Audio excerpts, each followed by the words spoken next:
I came home from burying my father to find my key didn't work anymore.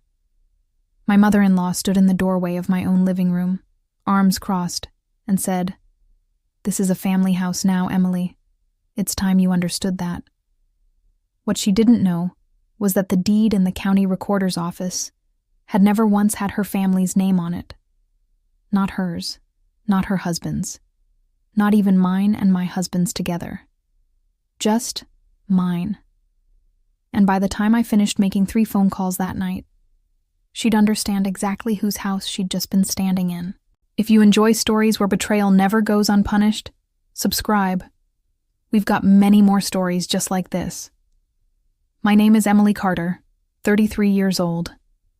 This is what happened the week I buried my father, and what my in-laws didn't know when they decided grief made me an easy target. I need to take you back 3 days earlier, to the moment everything that followed became inevitable, because none of what happened at that front door made sense without it. My father, Robert Hale, died on a Tuesday morning in April, in his sleep, at 71, after a long fight with pulmonary fibrosis that had slowly taken his breath for 2 years. He'd been a quiet, private man his whole life, an electrical engineer who worked 32 years at Detroit Edison, who never remarried after my mother passed in 2009, and who spent most evenings in his workshop building furniture nobody asked him to build. I was his only child. The house I lived in with my husband, Nathan Whitcomb, on Larch Hollow Drive in Bloomfield Township, had a complicated history that most of our extended family never fully understood, and that I never bothered correcting, because it seemed easier not to. Nathan's parents, Carol and Ed Whitcomb, had grown up believing the house on Larch Hollow was, in some sense, family property. Ed's own father had built it in 1968. Ed had grown up in it. When Ed and Carol downsized in 2018, they sold it. To me. Not to Nathan and me jointly. To me alone. Using money my father quietly wired from an account he'd been building since I was in college. An inheritance from my grandmother that he'd never touched. Plus the proceeds from selling his own smaller house in Royal Oak the same year. My father had one condition when he helped me buy it. Put it entirely in my name, in a revocable trust, with him as successor trustee, until I remarried or turned 40, whichever came first. He never explained exactly why, beyond saying, in his quiet engineer's way, "People change. Money doesn't lie about who actually owns something. Paper does the remembering when people won't." Nathan knew, in the vaguest possible way, that the house was mostly mine. I don't think he ever fully understood what that meant on paper, and I never corrected the fuzziness, because correcting it always seemed to invite a conversation I didn't want to have. One where Carol and Ed would ask why their own son's name wasn't on the deed of the house his own family used to own. Carol, in particular, had never let go of the idea that the house belonged to the Whitcombs in some deeper, unwritten sense. She redecorated our guest room without asking, twice. Once with wallpaper Nathan liked and I didn't. Once with furniture she found a great deal on that I discovered already assembled in the room when I came home from a work trip. She kept a spare key on her own key ring, one Nathan had given her for emergencies the year we moved in, a decision he'd made without asking me. She referred to it at every holiday as Ed's old house, never as our house, and definitely never as mine. Ed was quieter about it, but no less certain. He'd walk through the rooms during visits, narrating small details. "We put that window in the year Nathan was born. Your father-in-law built those kitchen cabinets himself in 1975. In a tone that made clear he considered himself a kind of permanent unlisted co-owner, regardless of whose name sat on any document he'd never actually asked to see. I let it go for 6 years. It felt easier than fighting a battle nobody but me seemed to think was worth fighting. And my father, when I mentioned it to him once at Thanksgiving, only said, "Let them believe what they need to believe, Emily. Belief and ownership are 2 very different things, and only one of them holds up in court." I didn't fully understand what he meant by that, until the night it mattered. My father's funeral was on a Friday, at Lynch & Sons Funeral Home in Royal Oak, followed by burial at Whitechapel Memorial Cemetery. I asked Nathan to come with me for the full 3 days of arrangements. The viewing Thursday evening, The funeral Friday morning, and the reception afterward at my father's old church, St. Andrew's Episcopal. Nathan came to the viewing and the funeral. He left immediately after the burial, saying his parents needed him back at the house to help sort some things out before the reception. I didn't think much of it at the time. Grief has a way of making you assume everyone around you is behaving reasonably, because you don't have room left to imagine otherwise. I stayed at the cemetery a while longer, then went to the reception alone, greeting my father's coworkers and church friends and cousins I hadn't seen in a decade, accepting casseroles and condolence cards, holding myself together through sheer, exhausted momentum. By the time I drove back to Larch Hollow Drive that evening, it was almost 8 o'clock, and I hadn't eaten since breakfast. My key didn't turn in the lock. I tried it 3 times, checked that I had the right key, my hands stiff from cold and exhaustion, and then knocked, softly at first, then harder, the sound echoing off the front porch I'd stood on 100 times before, without ever once questioning whether it was mine. Carol opened the door. Behind her, in my living room, I could see boxes. My boxes, the ones from my home office, still taped shut, stacked near the entryway, along with 2 unfamiliar armchairs I didn't recognize, positioned where my father's old reading chair used to sit, the one he'd given me the month I moved in, the one I'd sat in 3 nights earlier reading his obituary draft out loud to make sure I'd gotten every detail right. "Emily," Carol said, in a tone that managed to sound both apologetic and entirely unapologetic at once, smoothing the front of her cardigan like she was preparing for a conversation she'd rehearsed. "We didn't want to bother you with this during the funeral. But Ed and I talked, and with your father gone now, we felt it was time this house came back into the family properly." I asked her what that meant, my voice coming out smaller than I wanted it to. "We changed the locks," she said, like she was explaining a minor scheduling adjustment. A dentist appointment moved a day earlier. Nathan agreed it made sense. His father built this house, Emily. It's always really been ours.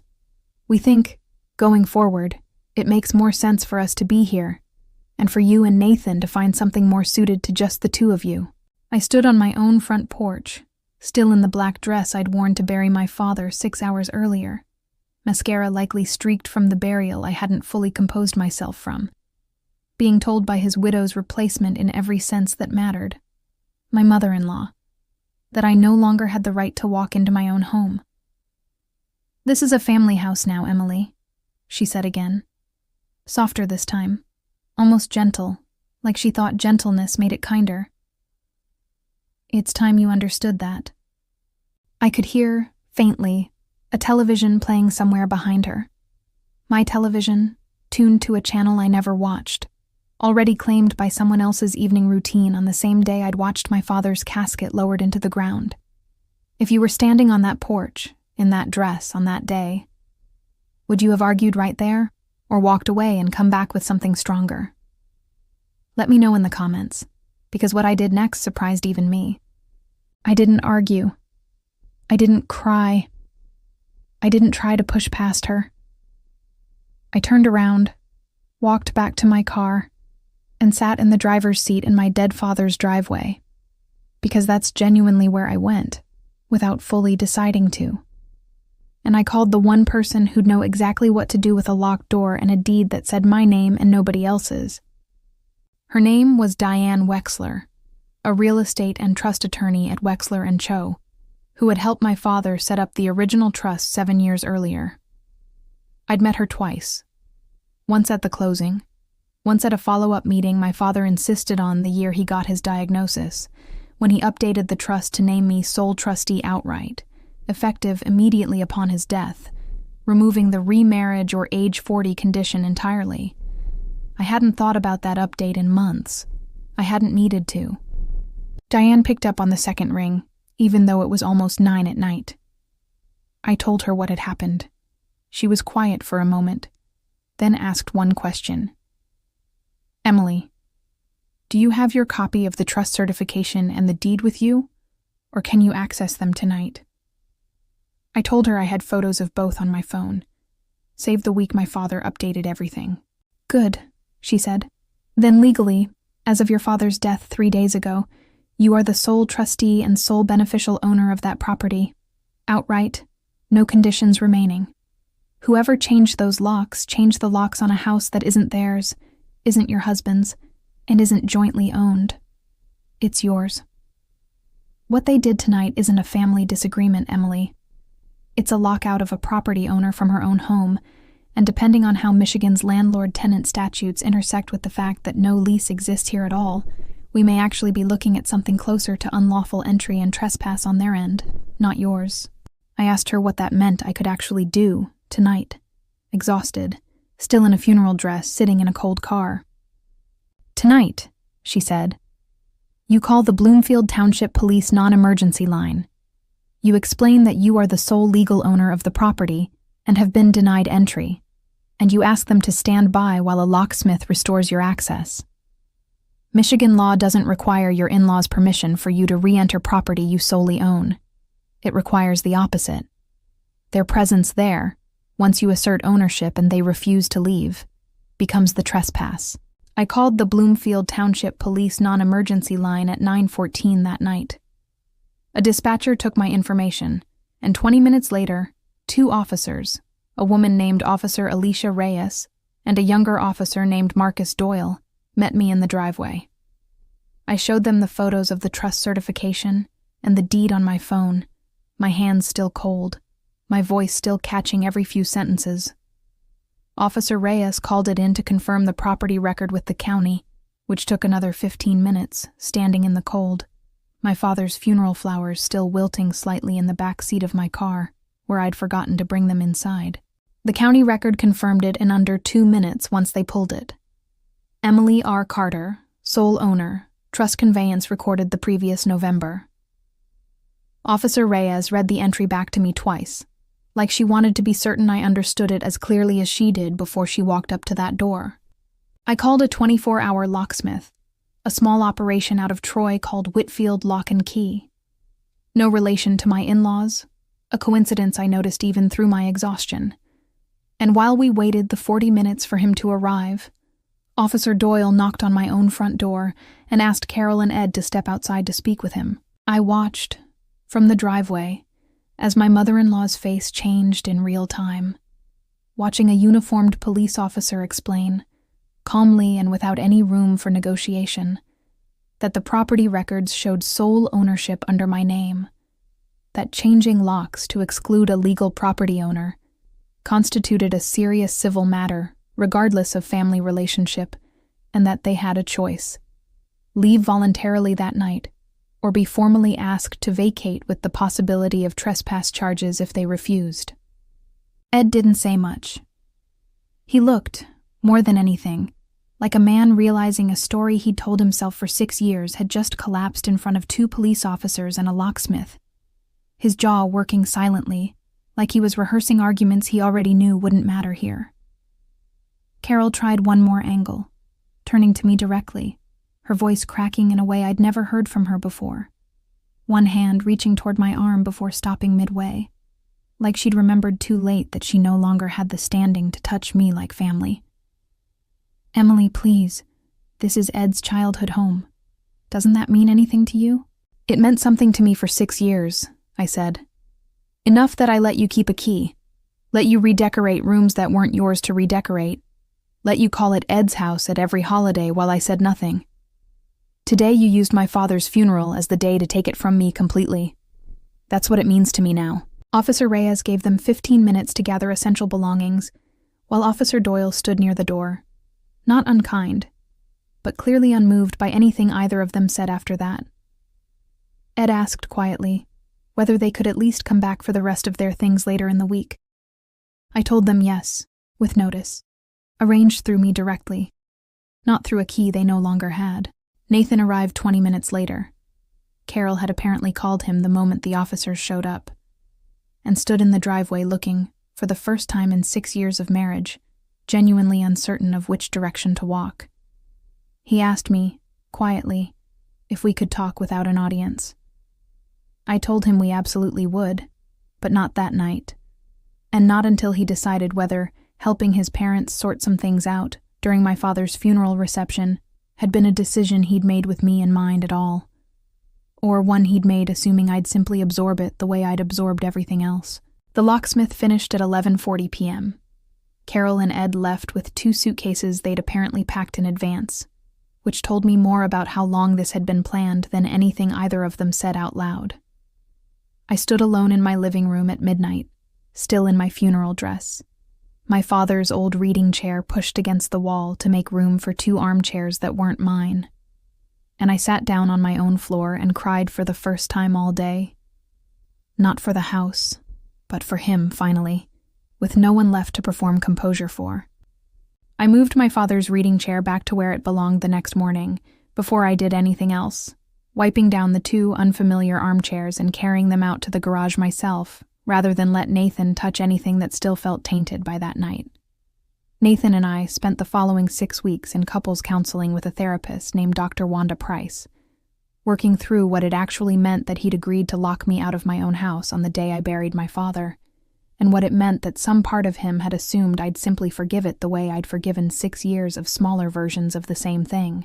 Dr. Price asked him once, directly, whether he'd have made the same decision if it had been his own father's funeral instead of mine.